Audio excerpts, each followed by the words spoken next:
future and seeing that racist, misogynist, money-grubbing people have so much power over the rest of us and want things to go back, not to 1955, but to 1855. There are a lot of people out there that say that do not want black people to vote, do not want Latinos to vote, do not want old people to vote, or young people to vote. Because generally, people like you are liberal. You want equality, you want racial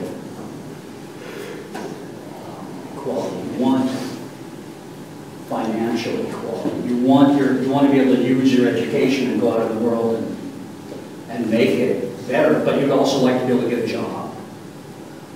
All these things point toward being liberal. So, and you're lucky to be in Connecticut, which is a fairly progressive state, but a lot of places they're doing everything they can to keep college students from voting,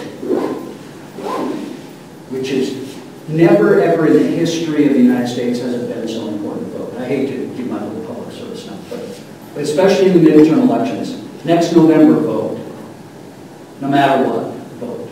No matter what you believe, you could be, think I'm 100% wrong on everything, and that's okay, but vote that. Because this election, if it's absolutely possible that the Republicans will take over the Senate as well as the House. And we will live in a very, very, very different kind of country if that happens. I mean, colleges will start closing up if these people aren't there ready.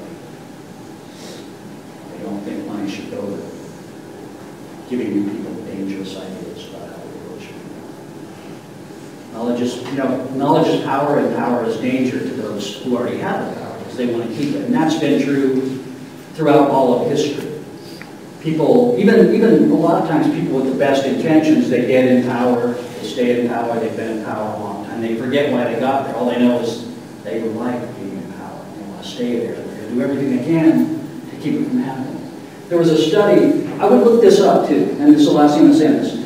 There was a study that was just done at Princeton and one of the other Ivy League schools. They worked together.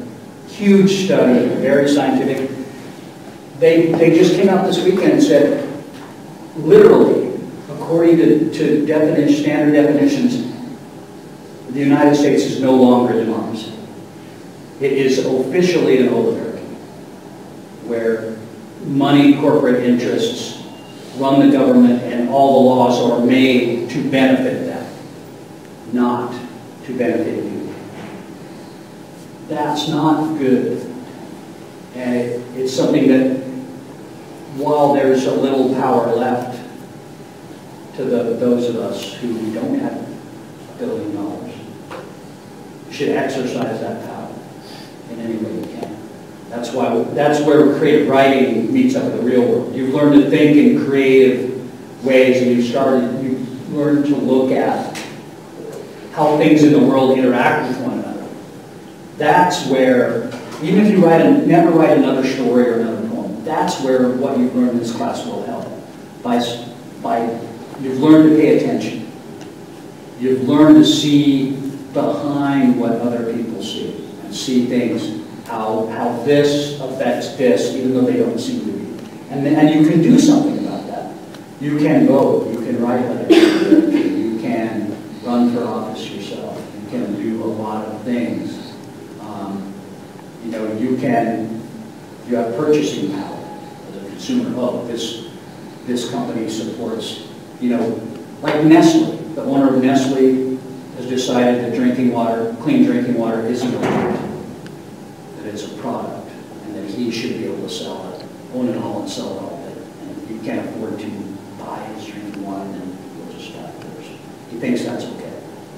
So the way you can battle that is like, oh, I better, when I buy a lean cuisine, and say, oh, that's traditionally Nestle, I don't buy that. And that's the kind of thing that actually, the kind of thinking we've learned to do in here applies in real life.